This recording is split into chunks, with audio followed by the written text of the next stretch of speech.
Hey there, it's Amy Pearson from beingamytheblog.com, and today I want to talk about fear. So, for those of you who have been following me on YouTube, you know that I am sort of obsessed with the work of David Hawkins. So, David Hawkins, the late David Hawkins, first wrote a book called Power versus Force, and in that book, he has been able to calibrate different emotions using a technique called which is basically muscle testing, although I think the experts call it behavioral kinesiology. And so using that technique, David Hawkins was able to calibrate different emotions and be able to determine a frequency where those emotions calibrate.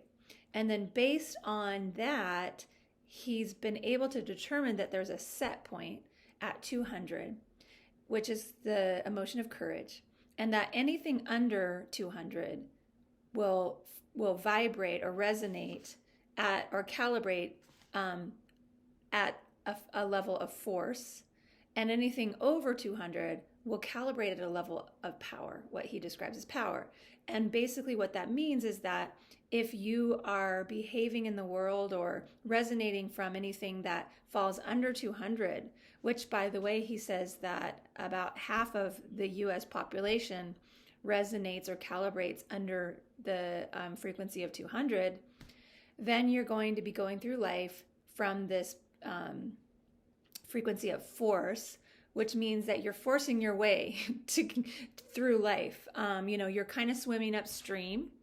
And a lot of times people who, depending on where they are and what emotion is their base emotion, it's this ends justify the means mentality. It's, lie, cheat, and steal to get what I want mentality. It's lose-lose situation often, or win-lose situation where my gain means somebody else loses. And so that's anywhere under the frequency of 200.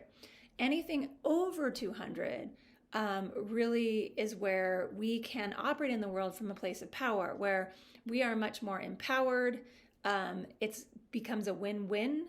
You win, others win. You're not swimming, you're really swimming along the current, right? You're going with the current. So things tend to come to you with less effort. So today I want to talk specifically about the emotion of fear, which calibrates on the map of consciousness at the level of 100. And so what I want to talk about is fear, because it's getting kind of nasty out there.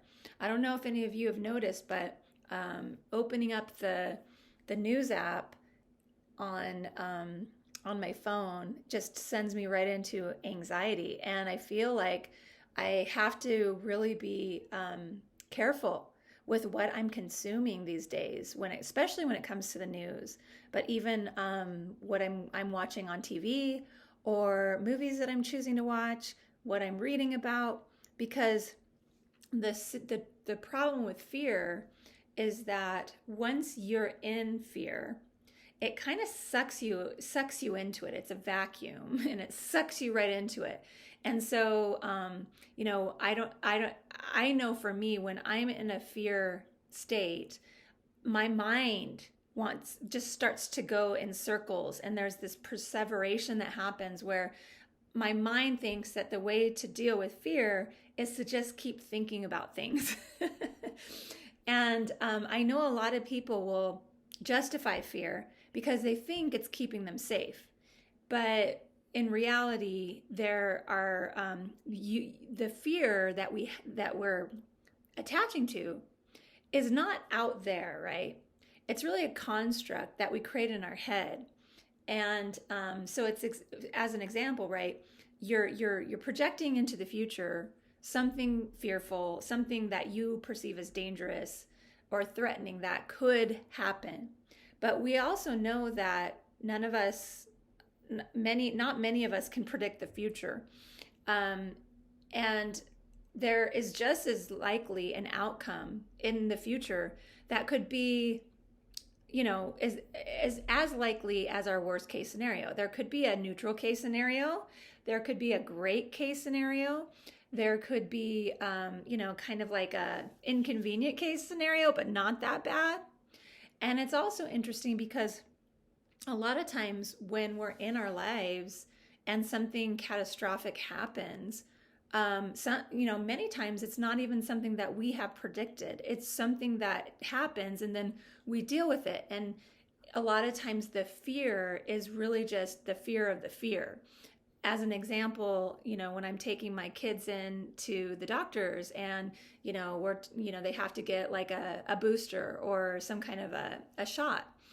A lot of times they will just get themselves so in this sort of mental state of fear. And it's really the fear of the future thing. Once they actually get the shot, they're like, that wasn't that bad, right? That wasn't as scary as I thought it would be. So they're really just creating fear in their minds of the fear. And that's what we do. And so it's really important to remember that the fear is actually coming from us. It's not coming from the external state of the world. Let's see. So I'm going to read something from, this is one of my favorite David Hawkins books. It's called Healing and Recovery.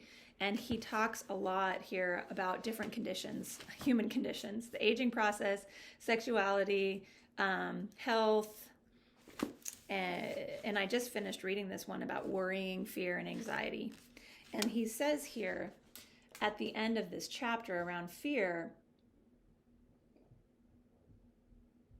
okay, therefore, the handling of all the negative feelings arises out of the willingness to accept that we have the power within us to handle this inner fearfulness, to recognize that we are the source of it, and to stop projecting it onto the world. No one created a fearful world. There is no such thing. The fearful world is within us. We carry it with us, and thus we can let it go. We can let the fear of the fear go, as well as fear itself, and move into the presence of love. So what he emphasizes is that fear is actually an opportunity. And the way that we deal with any painful emotion is that we stop thinking about it, right? I know, like, as I said, fear is one of those emotions that really is quite draining, because it really sets our brains into thinking and perseveration and all this kind of circular obsessive thinking. And we are just as able to deal with future situations, hypotheticals, and prepare ourselves from a place of love, from a place of neutrality, from a place of acceptance.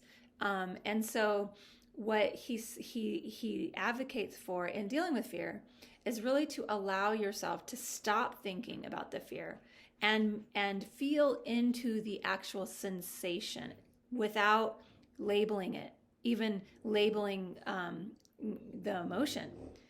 Because what happens with fear is a lot of times fear will set off different emotions. You're in fear and you start to get angry, or you may want to attach to a viewpoint, and so you're in pride, or you are in shame or guilt. So those emotions will all, like fear will set off different other negative emotions, and it really can really sink you into those lower calibrating frequencies of force. And so the thoughts and it sets off that thinking. And so the thing to do is to allow yourself to turn off your thoughts and go into the sensations in your body and allow yourself to feel into whatever is going on there. And the reason that I say that fear is an opportunity is because we often have fears and other emotions that get stuck in our body from traumas that have happened in the past. And so right now there's a lot of fear going on. I mean, the media is just pushing fear narratives 24/7, and it's constant. And so what you can do is use that as an opportunity to give yourself the space to process the emotion. Because when you process that fear by not, turning off your thoughts and just tuning into what's happening to you, the sensations that you're experiencing with fear, then what that does is it also allows you to process other emotions that are stuck in your body. And so it's sort of like a pressure cooker. It allows you to release that pressure so that you can start to deal with all of these emotions that are stuck, keeping you in lower frequencies. And so it's really cool because one of the examples that David Hawkins used as a story, is that he was afraid of heights to the point where he went to the Grand Canyon and couldn't stand closer to 100 feet from the edge. And he started to use this process to address fear in his life. So anytime he was experiencing fear or any other lower frequency emotions, he would allow himself to process without thinking and just be with the sensation of fear. And what he noticed is that he would go back to the Grand Canyon, and each time he could get a little closer to the edge. So his it was more of kind of a phobia of heights. And as he started to allow himself to release the pressure that he was experiencing in his body, he would naturally become more courageous without doing anything. And so eventually he would go back to the Grand Canyon and notice that without any effort, he could get to the edge without fear. And so what it'll do is, if you allow yourself to commit to just continuously being with those emotions, and this is for fear, this is for guilt, this is for shame, this is for anger, without thinking and labeling, and just continuously returning to what am I experiencing as far as sensations in my body, then you are allowing yourself to open the pressure valve and release that pressure so that you are naturally evolving into higher and higher frequencies of consciousness. So it's pretty cool. So I think, we can really use these days right now where fear is just kind of being fed to us. We're being fed so much fear, is we can start to use that as an opportunity to allow ourselves to expand into higher frequencies where we are not operating from fear or shame or guilt or anger. So those are some thoughts that I had around fear. I've been working this process myself, and I'm having lots of opportunities to tap into my own body and see, experience and be with whatever emotions I'm having. And so I just wanted to share that with you. I'm hoping that you'll give that a try, and at least you have something maybe that you can do when you get stuck in a fearful state. So that is it around fear. If this was helpful to you, please give it a like. Please subscribe or share, and leave me a comment and let me know what you think about this technique, and if you've been working on it at all, and have you seen any changes. All right, everybody, have a wonderful day. It's Amy Pearson from beingamytheblog.com, and I'm so happy to have you in my community.